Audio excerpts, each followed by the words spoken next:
생각의 규격을 통일하고 과거의 데이터를 삭제하면 영원한 통치가 가능할 것이라는 진시황의 계산은 틀렸습니다.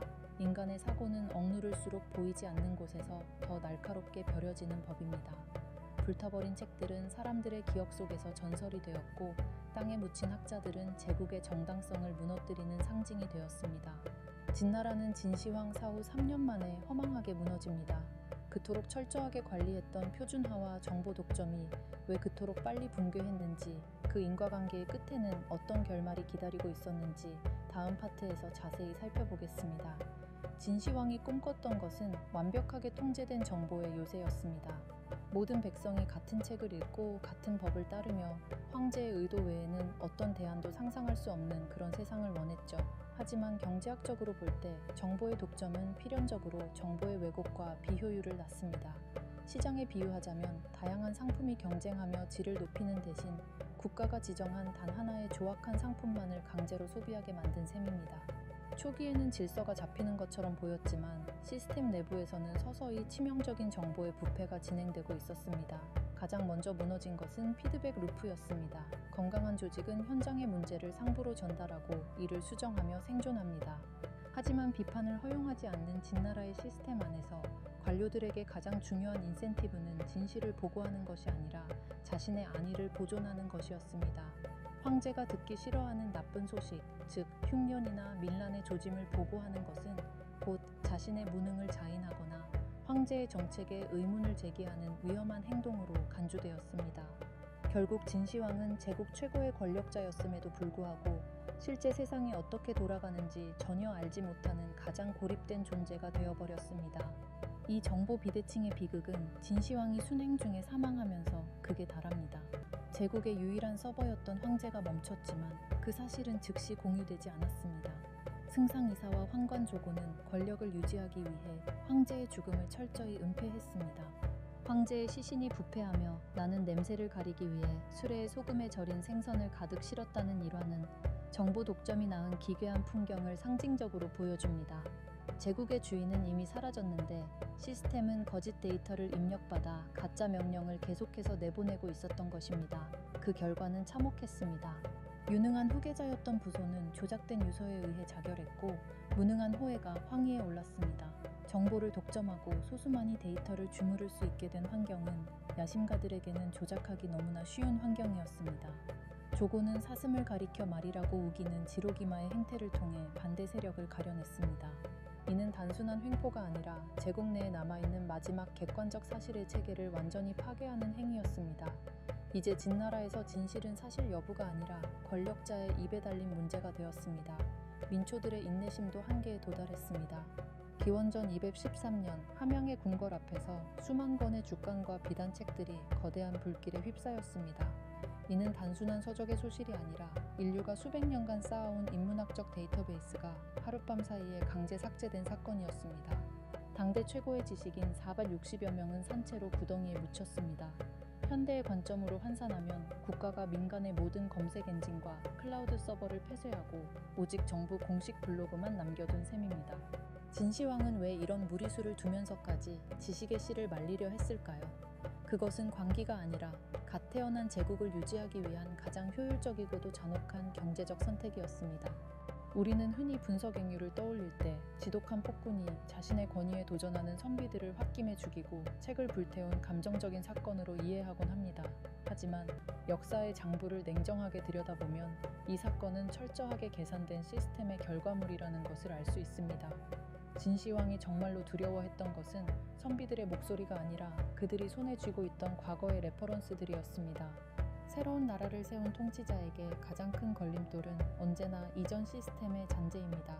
진시황에게 있어서 주나라 시대부터 내려온 수많은 철학과 역사 기록들은 새로운 제국이라는 거대한 기계를 돌리는 데 방해가 되는 구시대의 낡은 소프트웨어에 불과했습니다.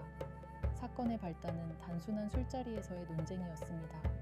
진나라의 통일제국이 건설된 지 8년째 되던 해 함양궁에서 열린 성대한 연회에서 한 지식인이 폭탄 발언을 던집니다. 그는 지금의 군현제보다는 과거의 봉건제가 훨씬 안정적이라며 옛 성현들의 방식을 따르지 않으면 나라가 오래가지 못할 것이라고 주장했습니다. 오늘날로 치면 최신 운영체제인 윈도우 10을 깔아놓은 컴퓨터 앞에서 자꾸만 도스 시절의 인터페이스가 더 직관적이고 좋았으니 그때로 돌아가자고 우기는 꼴이었습니다. 여기서 우리가 주목해야 할 지점은 당시 진나라가 처한 특수한 환경입니다. 진나라는 수백 년간 이어져 온 전쟁을 끝내고 이제 막 하나의 표준을 만들어가던 시기였습니다. 하지만 사람들의 머릿속은 여전히 자신이 살던 고국의 법과 문화, 그리고 주나라식의 질서로 가득 차 있었습니다. 진시황에게 시급했던 것은 영토의 통일뿐만 아니라 사람들의 인식 체계 자체를 진나라식으로 통일하는 것이었습니다. 이를 위해서는 과거의 데이터를 참조할 수 있는 모든 통로를 차단해야 했습니다. 사람들은 과거와 현재를 비교할 때 비판의 목소리를 냅니다. 과거에는 이랬는데 지금은 왜 이 모양이냐는 식의 논리죠.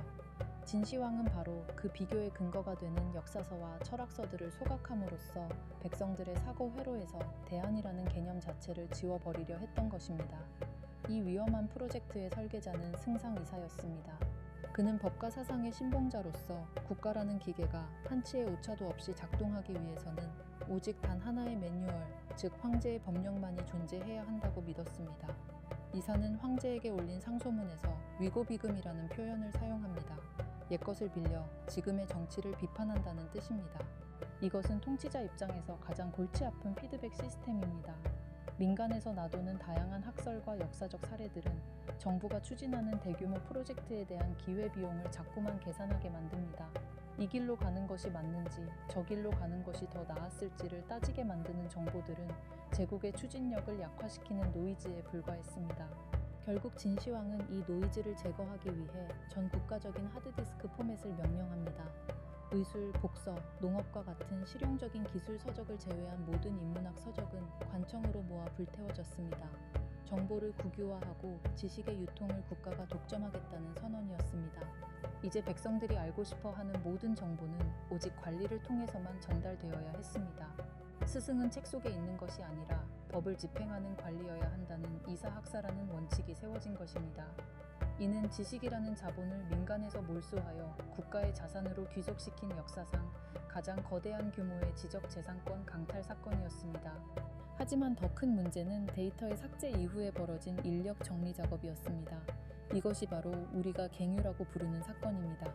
많은 이들이 진시황이 유교를 탄압하기 위해 수백 명의 유생을 묻었다고 믿고 있지만 사실 그 내막을 들여다보면 조금 다른 이야기가 숨어 있습니다.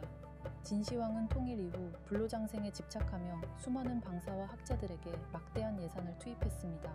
일종의 국가적 신약 개발 프로젝트였던 셈입니다. 그런데 이 프로젝트에 참여했던 핵심 연구 인력들이 황제의 자금을 횡령하고 심지어 황제의 통치 능력을 비난하며 도주하는 사건이 발생합니다. 격분한 진시황은 함양에 있는 지식인들을 전수조사하기 시작합니다. 누가 유언비어를 퍼뜨렸는지, 누가 국가의 기밀을 발설하고 황제의 명예를 훼손했는지를 가려내기 위한 대대적인 감사가 이루어진 것입니다. 이 과정에서 서로가 서로를 고발하는 전형적인 죄수의 딜레마 상황이 벌어졌고 결국 460여 명의 인사가 황제를 기만했다는 죄목으로 처형되었습니다. 이것은 단순한 학살이라기보다 국가보안 정책을 위반하고 가짜뉴스를 유포하여 제국의 신뢰도를 떨어뜨린 집단에 대한 본보기식 처벌에 가까웠습니다.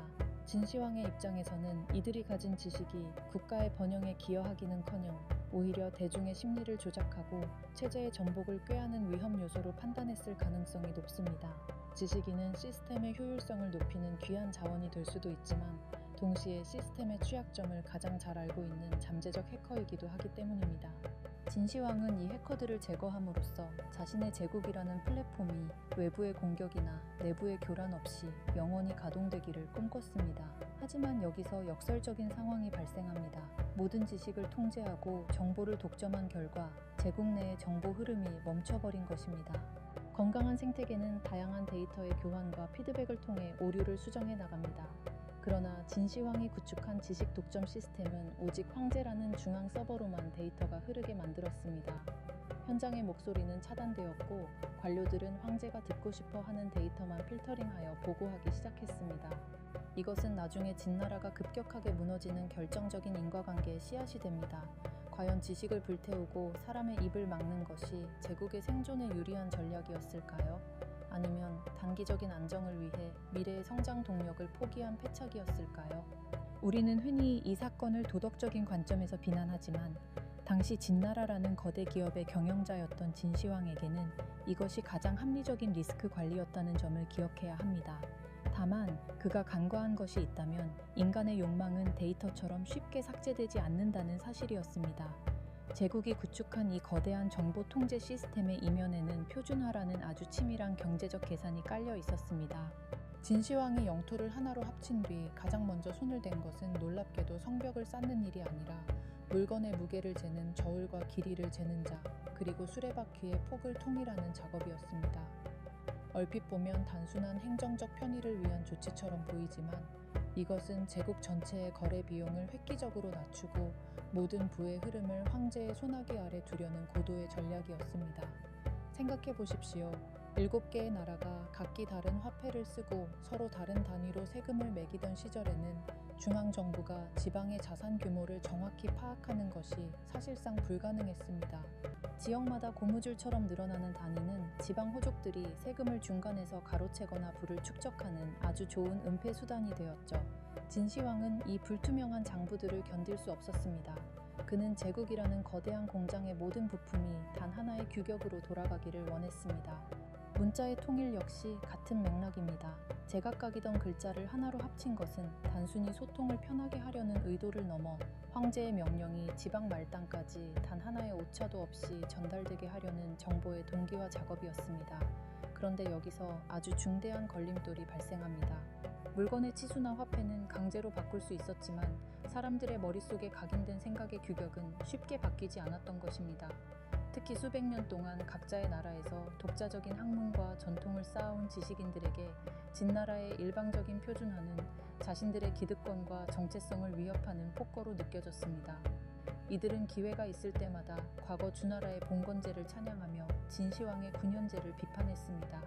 여기서 진시황과 이사가 느낀 위기감의 본질을 이해해야 합니다. 그들이 보기에 지식인들이 말하는 과거의 도덕과 예법은 단순한 학문적 주장이 아니라 중앙 집권 시스템의 효율성을 갉아먹는 일종의 바이러스였습니다. 과거를 찬양하는 행위는 곧 현재의 결핍을 강조하는 정치적 수사입니다. 옛날에는 임금이 인자해서 백성들이 편안했는데 지금은 왜 이렇게 법이 엄격하고 힘드냐는 식의 논리는 새로운 시스템에 적응해야 하는 민중들에게 강력한 인지부조화를 일으킵니다. 진시황은 바로 이 지점에서 결단을 내립니다. 사람들이 현재에 순응하게 만들려면 비교 대상이 되는 과거의 데이터를 아예 삭제해버려야 한다는 결론에 도달한 것입니다. 이것이 우리가 알고 있는 분서, 즉 책을 불태운 사건의 실체입니다. 재미있는 사실은 진시황이 모든 책을 다 태운 것은 아니라는 점입니다. 농업, 의술, 점술과 같이 국가 생산성과 직접적으로 연결되는 실용 지식은 오히려 장려되었습니다. 그가 태우라고 명령한 것은 주로 역사서와 철학서였습니다. 특히 진나라의 기록이 아닌 다른 나라의 역사서들은 가차없이 불길 속으로 던져졌습니다. 왜 그랬을까요? 역사는 인과관계의 기록입니다. 다른 나라의 역사를 안다는 것은 진나라가 아닌 다른 체제에서도 국가가 운영될 수 있다는 대안적 사고를 가능하게 합니다. 진시황은 제국이라는 거대한 기계 안에서 백성들이 오직 현재의 매뉴얼인 진나라의 법도만을 학습하기를 원했습니다. 다른 운영 체제의 존재를 잊게 만드는 것, 그것이 분서의 핵심 목표였습니다. 이 과정에서 승상이사의 심리를 들여다볼 필요가 있습니다. 그는 본래 초나라 출신의 이방인이었습니다. 밑바닥에서 시작해 최고의 권력자에 오른 그에게 가장 큰 위협은 명망 높은 가문 출신의 유생들이었습니다. 그들은 입만 열면 성현의 말씀을 인용하며 이사의 법가적 통치를 비천하고 야만적이라고 비난했습니다. 이사에게 분서갱유는 자신의 통치 철학을 완성하는 수단인 동시에 자신을 무시하던 기득권 지식인 계층을 정당하게 제거할 수 있는 완벽한 기회였습니다. 그는 지식을 사적으로 소유하고 이를 통해 공적인 정책을 비난하는 행위를 국가 반역죄로 규정했습니다. 정보의 사유화를 엄격히 금지하고 오직 국가가 승인한 정보만을 유통하게 만든 것입니다. 이것은 현대적인 관점에서 보면 지식의 국유화 선언입니다. 누구나 정보를 생산하고 유통할 수 있는 오픈소스 환경을 폐쇄하고 국가라는 단일 서버를 통해서만 데이터에 접근할 수 있게 만든 폐쇄형 시스템으로의 전환이었죠. 이 시스템 안에서 지식인은 더 이상 진리를 탐구하는 자가 아니라 국가의 행정 서비스를 보조하는 말단 부품으로 전락했습니다. 만약 국가의 방침에 의문을 제기하거나 과거의 레퍼런스를 들먹이는 부품이 있다면 그것은 수리 대상이 아니라 폐기 대상이 되는 법이었습니다. 그 폐기의 과정이 바로 갱유, 즉 사람을 땅에 묻는 참극으로 이어졌습니다. 그런데 이 대규모 숙청의 도화선이 된 것은 의외로 사상투쟁이 아니라 거대한 사기 사건이었습니다. 진시황은 죽음에 대한 공포가 대단했던 인물입니다. 그는 자신의 생명을 연장해줄 불로초를 찾기 위해 방사라고 불리는 학자들에게 천문학적인 자금을 지원했습니다. 일종의 국가주도 바이오 프로젝트였던 셈입니다. 하지만 당연하게도 불로초는 존재하지 않았고 성과를 내지 못한 학자들은 황제의 문책이 두려워 거액의 연구비를 챙겨 해외로 도주해버립니다. 심지어 그들은 도망치면서 황제의 사생활과 통치 스타일을 비난하는 글을 남기기까지 했습니다. 이 사건은 진시황의 영린을 건드렸습니다. 그는 자신이 믿고 투자했던 전문가 집단에게 배신당했다는 사실에 극도로 분노했습니다. 이것은 단순한 감정의 폭발이 아니라 국가 시스템의 신뢰도에 대한 도전이었습니다. 황제가 사기를 당했다는 사실이 알려지면 제국의 권위는 바닥으로 떨어질 수밖에 없습니다. 진시황은 함양에 있는 모든 지식인을 소집해 전수조사를 실시합니다. 이 과정에서 460여 명이 서로를 밀고하고 고발하는 추태가 벌어졌고 결국 이들은 황제를 기만하고 민심을 어지럽혔다는 죄목으로 생매장 당합니다. 역사는 이들을 순교한 유생들로 묘사하지만 냉정하게 분석하면 이들은 국가 예산을 횡령하고 가짜뉴스를 유포한 혐의를 받은 범죄 혐의자 집단에 가까웠습니다. 물론 그 과정에서 무고한 학자들이 섞여 있었을 가능성은 매우 높습니다. 하지만 진시황에게 중요한 것은 개개인의 억울함이 아니라 국가라는 시스템에 도전하는 자는 반드시 대가를 치른다는 강력한 메시지를 전달하는 것이었습니다. 그는 이 공포 정치를 통해 제국 내의 모든 노이즈를 잠재우고 완벽하게 통제된 침묵의 질서를 구축하려 했습니다. 하지만 아이러니하게도 이 완벽한 통제는 제국의 눈과 귀를 가리는 부메랑이 되어 돌아옵니다. 모든 비판적인 지식인이 사라지고 책들이 불타버린 자리에는 오직 황제의 입맛에 맞는 데이터만 남았습니다. 지방에서 반란의 조짐이 보여도 관리들은 황제에게 혼날 것이 두려워 모든 것이 평화롭다는 거짓 보고만 올리게 됩니다. 정보의 비대칭성이 극에 달한 것입니다.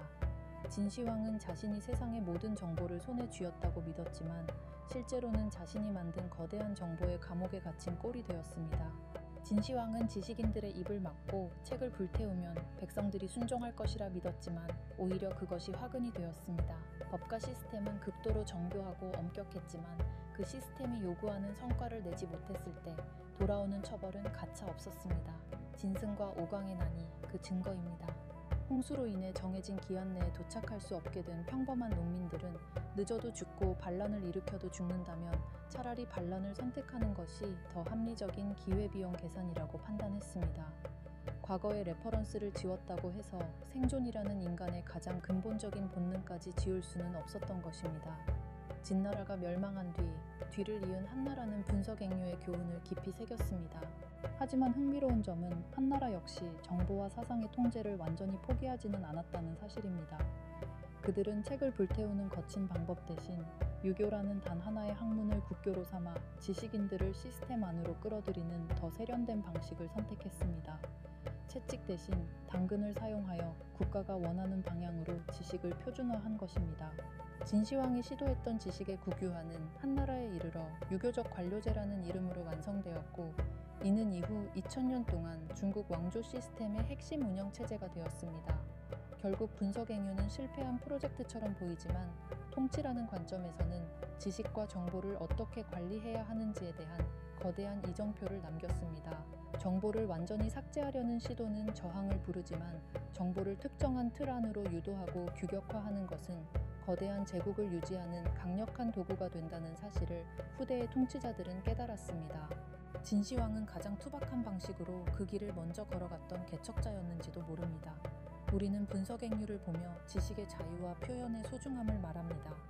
하지만 그 이면에 숨겨진 효율적인 통치를 위한 데이터의 표준화라는 욕망은 오늘날에도 여전히 유효합니다. 알고리즘에 의해 우리가 보는 정보가 필터링되고 보이지 않는 규격에 의해 사고가 제한되는 현대 사회의 모습은 진시황의 불길이 형태만 바꾼 채 계속되고 있음을 시사합니다. 역사라는 장부에서 분석행유는 단순한 폭정이 아니라 정보 권력을 장악하려 했던 인간의 집요한 시도와 그 시도가 초래한 시스템적 붕괴의 기록으로 남았습니다. 오늘 준비한 내용은 여기까지입니다. 분석 행위는 단순한 야만적 행위가 아니라 국가라는 거대 시스템을 운영하기 위해 정보를 독점하고 표준화하려 했던 고도의 통치 기제였습니다. 오늘 영상이 여러분에게 역사를 바라보는 새로운 관점이 되었기를 바랍니다. 영상이 어떠셨는지 의견을 남겨주시면 다음 분석에 적극 반영하겠습니다. 앞으로도 저희 역사 참견러는 과거의 사건 뒤에 숨겨진 차가운 욕망과 시스템의 논리를 계속해서 해독하겠습니다. 구독과 좋아요는 더 깊은 역사의 이면을 파헤치는 큰 힘이 됩니다. 지금까지 역사 참견러였습니다.